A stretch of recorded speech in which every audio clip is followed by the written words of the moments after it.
Vamos lá, pessoal, para a aula mais esperada do mês, que é o novo procedimento dos juizados especiais federais com a Procuradoria.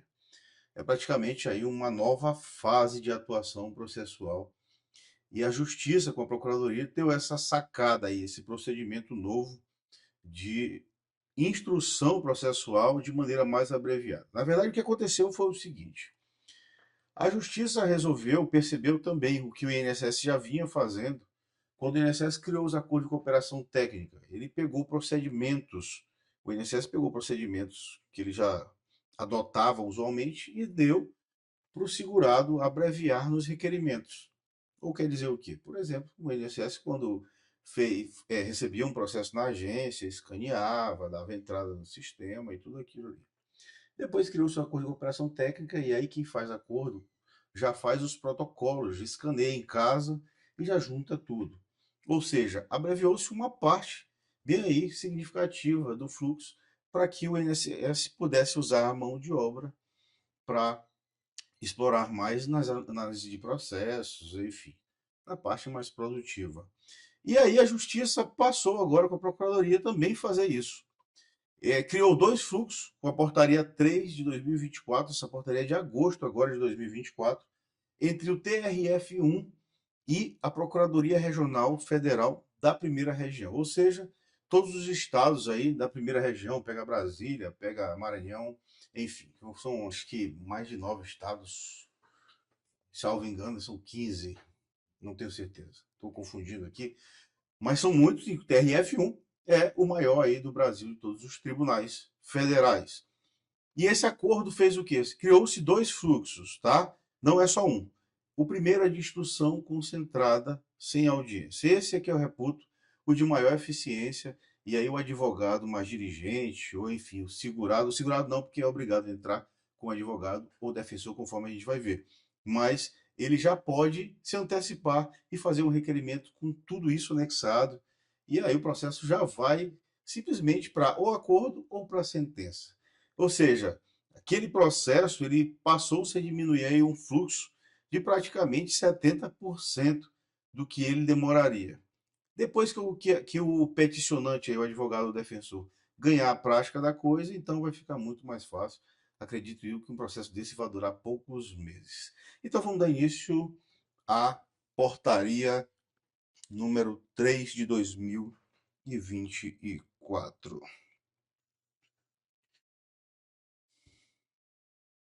Vamos ver. Disposições gerais. Esta portaria conjunta autoriza o fluxo de instrução concentrada com o objetivo de estimular a celebração de acordos e aprimorar a celeridade e eficiência processual em processos que envolvam, aí vejam bem aqui, benefícios previdenciários contra o INSS no âmbito dos centros de conciliação da Justiça Federal. Primeira coisa que você está falando, previdenciários e não assistenciais. Então, não entra BPC Luas, não BPC Luas. Por enquanto, tá? Isso não impede outra portaria ser feito mais na frente. E o fluxo de instrução concentrada caracteriza-se como um negócio jurídico processual, conforme previsto no artigo 191 e 190 do CPC, e tem como objetivo otimizar a tramitação até a solução adequada dos conflitos, com base nas técnicas de conciliação e mediação e orientado pelos princípios da informalidade, economia processual, simplicidade, oralidade, todos aqueles do juizado, né? E flexibilidade. Aqui é o sentido maior do ordenamento jurídico hoje. Se pensa em abreviar os procedimentos aí, não só aquela cultura antiga de se jogar para a justiça, se brigar, o juiz dizer, impor, mas tentar resolver a coisa aí de maneiras alternativas, pacíficas aí, antes, ou melhor, de autocomposição, antes de se entrar aí na justiça. A ideia do negócio jurídico está definida nesse artigo e é bom que a gente veja detalhadamente como esse artigo trata essa amplitude para que se não alegue nulidade do ato processual do negócio jurídico feito agora entre o tribunal e a procuradoria. O artigo 190 do CPC diz o seguinte: versão do processo sobre direitos que admitam autocomposição e o INSS faz acordos aí demais, né?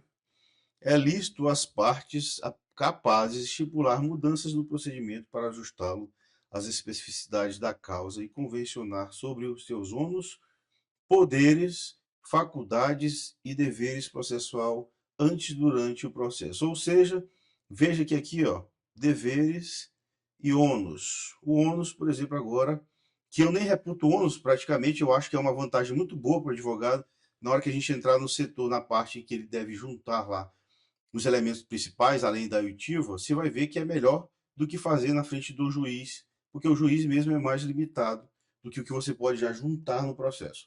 Mas aqui o ônus, por exemplo, foi para a parte autora, né? Ele entra com a petição e já com tudo aquilo que faria na frente do juiz, aquelas oitivas e a possibilidade de você juntar umas outras provas, você já faz de ofício antes mesmo já no ajuizamento. De ofício ou a requerimento, o juiz controlará a validade das convenções previstas nesse artigo, recusando-lhes aplicação somente nos casos de nulidade e inserção abusiva em contratos de adesão e alguma parte se encontra em manifesta situação de vulnerabilidade. Vamos lá dizendo, digamos que o INSS faça um acordo ali e crie cláusulas abusivas em que a não apresentação de um documento já resulte na improcedência com coisa julgada e não dá oportunidade de manifestação, alguma coisa nesse sentido. E aí você vulnera aí, você prejudica uma das partes, então é um controle de legalidade que é feito. Artigo 191, de comum acordo, as partes podem fixar a prática de atos processuais quando for o caso. E é justamente isso. A gente está falando, na verdade, não de atos processuais, atos procedimentais, mas a oitiva é um ato processual. O calendário vincula as partes, e o juiz e os prazos neles previstos somente poderão ser modificados em casos excepcionais. Aqui a gente vai ver que existe uma limitante para esses atos. O início desse procedimento, inclusive, nem está sendo observado, já está batendo tudo e a gente vai explicar aqui como está acontecendo.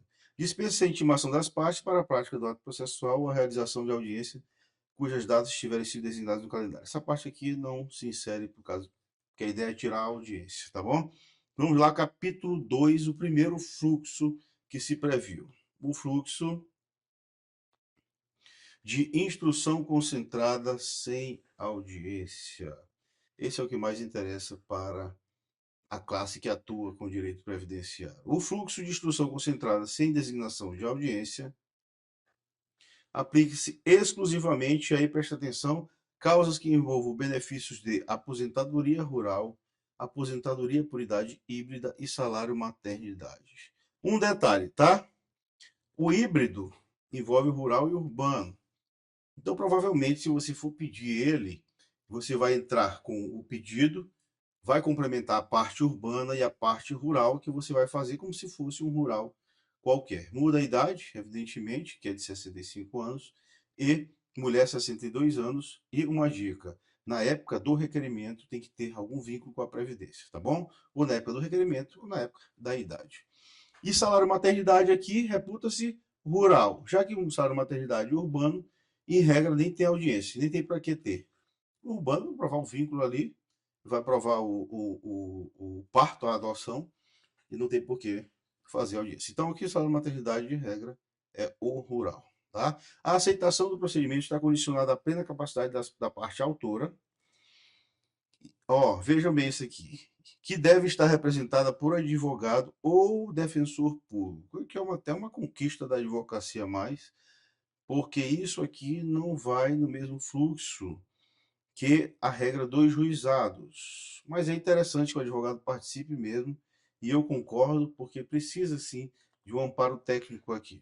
Veja como está aqui a redação do artigo 10, que já foi impugnado, inclusive o Supremo já analisou isso, numa ação de inconstitucionalidade, porque permitia a parte entrar com a ação sem o advogado, a chamada atermação em juizados, e o Supremo entendeu que sim, que o artigo era constitucional. Ele diz a seguinte redação: artigo 10. As partes poderão designar por escrito representantes para a causa, advogados ou não.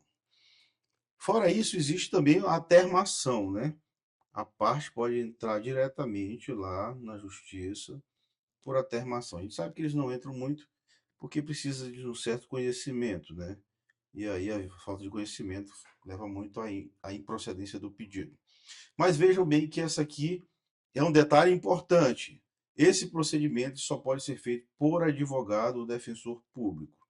Então não pode, por exemplo, um intermediário, né, que já tem invadido muito aí o cenário, não pode ele se não for formado e tiver sua carteirinha da OAB ou sendo defensor público, tá?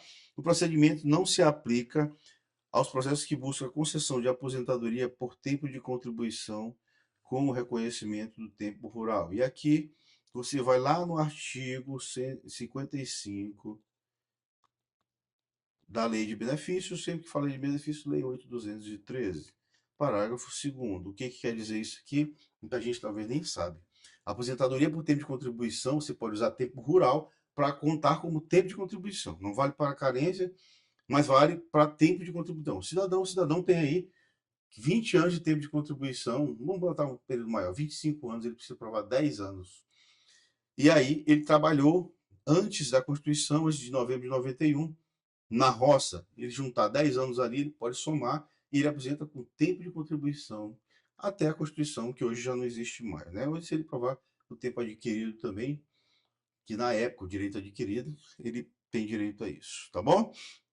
Artigo 4º. O fluxo de instrução concentrada sem designação de audiência é facultativo. Então você pode ainda continuar, o advogado que quiser pode continuar, e o defensor continuar fazendo o mesmo fluxo de pedir, entrar com a ação, contestação e audiência, e pega o velhinho, leva, enfim. Eu não sei como é a lida todos os dias disso, porque eu não advogo, mas eu imagino que é muito mais trabalhoso do que fazer o que está sendo proposto agora, tá? E poderá ser implementado em qualquer sessão judiciária ou subseção da PRF, do TRF, mediante comunicação prévia à Procuradoria. Veja aqui que é o TRF1, tá? Que é aquele que eu falei que é o maior do Brasil, tem vários estados. Aqui, por exemplo, o Bacabal quiser adotar, ele manda uma notificação para PRF1 já que vai adotar isso, e aí sugiro até o magistrado aqui, é oficial OAB, né? A OAB é a Defensoria Pública sobre esse novo procedimento, e aí já fica tudo ok. A comunicação prévia será por meio eletrônico, e-mail, com antecedência mínima de 30 dias para esse interesse. Então o juiz vai começar, olha, vamos começar a adotar esse procedimento aqui daqui a 30 dias. Mandou um e-mail hoje, daqui a 30 dias já pode. E aí ele é bom identificar quem que realmente faz isso, que são as partes, os representantes jurídicos, né? A adoção do procedimento implica a observância dos fluxos padronizados previstos nessa portaria. Beleza, existe um padrão aqui, tá? Esse aqui vai querer muita observação, nós vamos falar dele. Inclusive perguntas. Vou voltar aqui. Inclusive perguntas, lá vai ter um padrão que você vai usar. O tamanho do vídeo, ele tem uma capacidade, você só pode fazer um depoimento por vídeo. Enfim, tem as restrições de edição. A gente vai ler isso no artigo lá na frente. Mas fora isso, você tem que fazer também tem todo um rol de perguntas. É claro que as perguntas não vão ser da forma como está lá. Eu fui ler, mas elas às vezes é muito inadequada para o caso concreto. Então, você vai fazer as perguntas tanto com o linguajado mais simples, o segurado, quanto você vai fazer as perguntas mais pertinentes com a sua palavra, com a sua realidade.